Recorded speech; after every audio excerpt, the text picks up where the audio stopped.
ನಮಸ್ಕಾರ ಸ್ನೇಹಿತರೆ. ಇವತ್ತು ನಾನು ಹೊಸದಾದ ಒಂದು ರೆಸಿಪಿನ ಹೇಳಿಕೊಡ್ತಾ ಇದ್ದೇನೆ.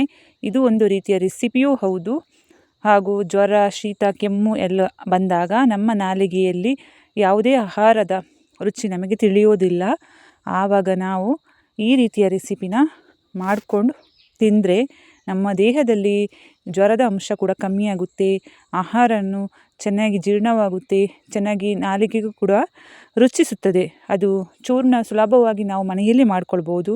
ಒಳ್ಳೆಯ ಔಷಧಿ ಗುಣವುಳ್ಳ ಚೂರ್ಣ ಇದು. ಈ ಥರದ ಚೂರ್ಣನ ನೀವು ಕೂಡ ತಯಾರಿಸಿಕೊಳ್ಳಿ. ಯಾವ ರೀತಿ ಮಾಡೋದಂತ ನಾನು ವಿಡಿಯೋದಲ್ಲಿ ಪೂರ್ತಿಯಾಗಿ ಸಂಪೂರ್ಣವಾಗಿ ಹೇಳಿಕೊಡ್ತೇನೆ. ಸ್ಕಿಪ್ ಮಾಡದೆ ಕೊನೆಯವರೆಗೂ ನೋಡಿ, ಇಲ್ಲದಿದ್ದರೆ ನಿಮಗೆ ಏನೂ ಅರ್ಥ ಆಗಲ್ಲ. ಇದೊಂದು ಔಷಧಿಯ ಗುಣವುಳ್ಳ ಚೂರ್ಣ ಇದು. ಯಾರೆಲ್ಲ ನಮ್ಮ ಚಾನಲನ್ನು ಸಬ್ಸ್ಕ್ರೈಬ್ ಮಾಡದೆ ನೋಡ್ತಾ ಇದ್ದೀರೋ ಸಬ್ಸ್ಕ್ರೈಬ್ ಮಾಡ್ಕೊಂಡು ನೋಡ್ಕೊಳ್ಳಿ. ಪಕ್ಕದಲ್ಲಿದ್ದ ಬೆಲ್ ಐಕನನ್ನು ಒತ್ತಿದರೆ ನಮ್ಮ ವೀಡಿಯೋಸ್ ಎಲ್ಲ ನಿಮಗೆ ಬರುತ್ತೆ. ಈ ರೀತಿ ಮಾಡೋದರಿಂದ ನಮ್ಮ ದೇಹದಲ್ಲಿ ರಕ್ತದ ಶುದ್ಧೀಕರಣ ಆಗುತ್ತೆ. ನೆಕ್ಸ್ಟ್ ಜೀರ್ಣಕ್ರಿಯೆ ಸಮಸ್ಯೆ ಇದ್ದರೆ ಅದು ಕೂಡ ಪರಿಹಾರವಾಗುತ್ತೆ. ಮಲಬದ್ಧತೆ ಸಮಸ್ಯೆ ಇದ್ದರೂ ಕೂಡ ಪರಿಹಾರವಾಗುತ್ತೆ. ನೋಡಿ, ಸಿಂಪಲ್ ಆದ ಹಳ್ಳಿ ಮದ್ದುಗಳನ್ನು, ಹಳ್ಳಿಯಲ್ಲಿ ಸಿಗುವ ಗಿಡಮೂಲಿಕೆಗಳನ್ನು ಉಪಯೋಗಿಸಿ ನಾನು ಮಾಡಿದ್ದೇನೆ.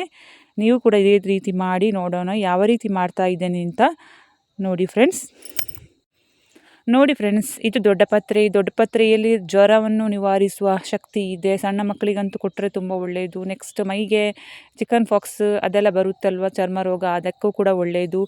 ನೆಕ್ಸ್ಟ್ ಇದರದು ರಾಯ್ತ, ಚಟ್ನಿ, ನೆಕ್ಸ್ಟ್ ಇದರ ರಸನ ಹಾಗೆಯೇ ಕುಡಿಯೋದ್ರಿಂದ ಹಿಟ್ಟಾದ ದೇಹವು ತಂಪಾಗುತ್ತೆ. ನೋಡಿ ಫ್ರೆಂಡ್ಸ್, ಇದು ಗಾಂಧಾರಿ ಮೆಣಸು ಅಂದರೆ ಯಾವುದೇ ರೀತಿಯ ಅಡ್ಡ ಪರಿಣಾಮವಿಲ್ಲ. ಗ್ಯಾಸ್ಟ್ರಿಕ್ ಸಮಸ್ಯೆಯನ್ನು ನಿವಾರಿಸುತ್ತೆ.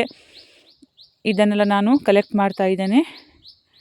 ನೀವು ಕೂಡ ಈ ಥರದ ಗಿಡ ಇಲ್ಲದಿದ್ದರೆ ಇದರ ಗಿಡವನ್ನು ಒಂದು ಮನೆಯ ಹಿತ್ತಲಲ್ಲಿ ಒಂದು ನಟ್ಕೊಂಡು ಬಿಡಿ, ಒಳ್ಳೆಯದು. ಒಂದೇ ಗಾಂಧಾರಿ ಮೆಣಸನ್ನು ತಿಂದರೆ ಬಹಳ ಒಳ್ಳೆಯದು ನಮ್ಮ ಶರೀರಕ್ಕೆ. ನೋಡಿ, ಈ ಗಾಂಧಾರಿ ಮೆಣಸು, ಹುಣಸೆ ಹುಳಿ, ನೆಕ್ಸ್ಟ್ ಈರುಳ್ಳಿ ಕೊಚ್ಚಿ, ಅದನ್ನು ಈರುಳ್ಳಿನ ಇಷ್ಟು ಸಣ್ಣದಾಗಿ ಹೆಚ್ಚಿಕೊಳ್ಬೇಕು. 4-5 ಎಲೆಗಳು, ದೊಡ್ಡ ಪತ್ರೆ ಎಲೆಗಳು, ಇಷ್ಟನ್ನು ನಾನು ಕಲೆಕ್ಟ್ ಮಾಡಿದ್ದೇನೆ. ನೋಡಿ, ಸರಿಯಾಗಿ ನೋಡ್ಕೊಳ್ಳಿ, ಇಷ್ಟು ಸಾಕು. ನೆಕ್ಸ್ಟ್ ಒಂದು ಸ್ವಲ್ಪ ಉಪ್ಪು, ಇವನ್ನೆಲ್ಲವನ್ನು ನಾನು ಒಂದು ಸಣ್ಣ ಕುಂಟಾಣಿಯಲ್ಲಿ ಕುಟ್ಟಿ ರೆಡಿ ಮಾಡ್ತೀನಿ. ನೋಡಿ, ಇಷ್ಟು ನಮ್ಮ ಶರೀರಕ್ಕೆ ಒಳ್ಳೆಯ ಔಷಧಿಯ ರೂಪದಲ್ಲಿರುವ ಈ ಗಿಡ ಮೂಲಿಕೆಗಳು. ನೋಡಿ, ನಾನು ಸಣ್ಣ ಕುಂಟಾಣಿಯಲ್ಲಿ ಕುಟ್ತಾ ಇದ್ದೇನೆ.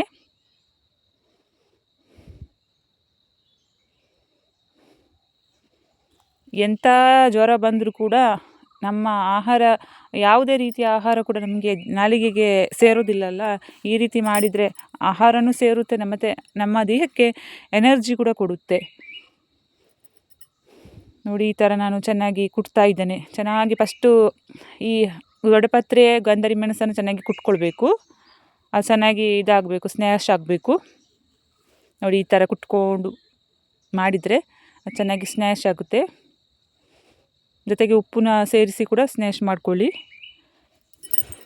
ಹುಣಸೆ ಹುಳಿನ ಹಾಕ್ಕೊಳ್ಳಿ. ಲಾಸ್ಟಿಗೆ ನಾವು ಸ್ವಲ್ಪ ಈರುಳ್ಳಿನ ಹಾಕ್ತಾ ಇದ್ದೇನೆ. ಈರುಳ್ಳಿ ಹಾಕಿದರೆ ಅದು ಸ್ವಲ್ಪ ಸ್ನ್ಯಾಶ್ ಆಗಬೇಕು. ಈರುಳ್ಳಿ ರಸ ಕೂಡ ಬಿಡಬೇಕು. ಎಲ್ಲ ಚೆನ್ನಾಗಿ ಮಿಕ್ಸ್ ಆದರೆ ಕಾಂಬಿನೇಷನ್ ತುಂಬ ಚೆನ್ನಾಗಿದೆ. ಒಂದು ಸಲ ಮಾಡಿ ನೋಡಿ, ಆಮೇಲೆ ಹೇಳಿ ಯಾವ ರೀತಿ ನಿಮಗೆ ಅದರ ಪರಿಣಾಮ ಬೀರಿದೆ ಅಂತ. ನಮ್ಮ ಕೊಡಗಿನಲ್ಲಿ ಚಳಿಯ ವಾತಾವರಣ ಜಾಸ್ತಿ ಇರುವುದರಿಂದ ಜ್ವರ, ಶೀತ ಜಾಸ್ತಿ ಬರುತ್ತೆ. ಆವಾಗ ಈ ಥರದ ಚೂರ್ಣನ ಮಾಡಿ ನಾವು ತಯಾರಿಸ್ತೀವಿ. ನೋಡಿ, ಚೂರ್ಣ ರೆಡಿ ಆಯಿತು. ನೆಕ್ಸ್ಟು ಈ ಉಳಿದ ಈರುಳ್ಳಿ ಇದೆಯಲ್ವ, ಒಂದು ಕಪ್ಪಿಗೆ ಎಲ್ಲ ಹಾಕಿ ಈ ಚೂರ್ಣ ಜೊತೆ ಚೆನ್ನಾಗಿ ಮಿಕ್ಸ್ ಮಾಡ್ಕೊಳ್ಬೇಕು. ಚೆನ್ನಾಗಿ ಮಿಕ್ಸ್ ಮಾಡಬೇಕು. ಶೀತ, ಕೆಮ್ಮು, ನೆಗಡಿ ಏನು ಇದ್ದರೂ ಕೂಡ ಇದರ ಜೊತೆ, ಈ ಚೂರ್ಣದ ಜೊತೆ ನಾವು ಊಟ ಮಾಡಿದರೆ ಎಲ್ಲ ದೂರವಾಗುತ್ತೆ. ಇದು ನಮ್ಮದು ಹಳೆಯ ನಮ್ಮ ಅಜ್ಜ ಅಜ್ಜಿಂದರು ಹೇಳಿಕೊಟ್ಟ ಔಷಧಿ ಇದು. ಬೇರೆ ಯಾವುದೇ ಐಟಮ್ನ ನಾವು ಆ್ಯಡ್ ಮಾಡಿಲ್ಲ. ತುಂಬ ಆರೋಗ್ಯಕ್ಕೆ ಒಳ್ಳೆಯದಾದ, ರೋಗ ನಿರೋಧಕ ಶಕ್ತಿ ಹೆಚ್ಚಿಸುವಂತಹ, ಜೀರ್ಣಕ್ರಿಯೆ ಹೆಚ್ಚಿಸುವಂತಹ ಔಷಧಿ ಇದು. ಈ ರೀತಿ ನಾವು ನಮಗೆ ಯಾವಾಗ ಶೀತ ಶುರುವಾಗುತ್ತೋ, ಶೀತ ಅಂದರೆ ಕೋಲ್ಡ್ ಶುರುವಾಗುತ್ತೋ, ಆವಾಗನೇ ಇದನ್ನೇ ಮಾಡಿಕೊಂಡ್ರು ನಾವು ಸೇವಿಸಿದರೆ ಶೀತ ಎಲ್ಲ ಕರಗಿ ಹೋಗ್ತದೆ. ಕೆಮ್ಮು, ಕಫ ಏನಿದ್ರೂ ಕೂಡ ದೂರ ಆಗ್ತದೆ. ಈ ಥರ ಮಾಡಿಕೊಂಡು ವಾರಕ್ಕೆ 1 ಬಾರಿ ಆದರೂ ಮಾಡಿ. ಶೀತ ಜ್ವರ ಇದ್ದರೂ ಇಲ್ಲದಿದ್ದರೂ ಕೂಡ ಮಾಡಿ ಫ್ರೆಂಡ್ಸ್. ತುಂಬ ಒಳ್ಳೆಯದು. ನೋಡಿ ಈ ಥರ ನಾನು ಚೆನ್ನಾಗಿ ಮಿಕ್ಸ್ ಮಾಡ್ಕೊಳ್ತಾ ಇದ್ದೇನೆ ನೋಡಿ. ನಿಮಗೂ ಹೆಲ್ಪ್ ಆಗುತ್ತೆ ಅಂತ ನಾನೊಂದು ವಿಡಿಯೋ ಮಾಡಿದ್ದೇನೆ. ನಿಮಗೆ ಇಷ್ಟ ಆದರೆ ಎಲ್ರಿಗೂ ಶೇರ್ ಮಾಡಿ ಈ ವಿಡಿಯೋನ. ಒಂದು ಕಮೆಂಟ್ ಕೂಡ ಹಾಕೋದನ್ನು ಮರಿಬೇಡಿ, ಮತ್ತು ಲೈಕ್ ಕೂಡ ಮಾಡೋದನ್ನು ಕೂಡ ಮರಿಬೇಡಿ. ಔಷಧೀಯ ಗುಣಗಳು, ನಾನು ಮಾಡಿದ ವಿಡಿಯೋದಲ್ಲಿ ಏನಾದರೂ ತಪ್ಪಿದರೆ ಕ್ಷಮಿಸಿ. ನೋಡಿ ಚೂರ್ಣ ಎಲ್ಲ ರೆಡಿ ಆಯಿತು. ಓಕೆ ಫ್ರೆಂಡ್ಸ್, ಮುಂದಿನ ವಿಡಿಯೋದಲ್ಲಿ ಸಿಗುತ್ತೇನೆ. ಅಲ್ಲಿಯವರೆಗೂ ಎಲ್ಲರಿಗೂ ಶುಭ ದಿನ. ಬಾಯ್ ಬಾಯ್.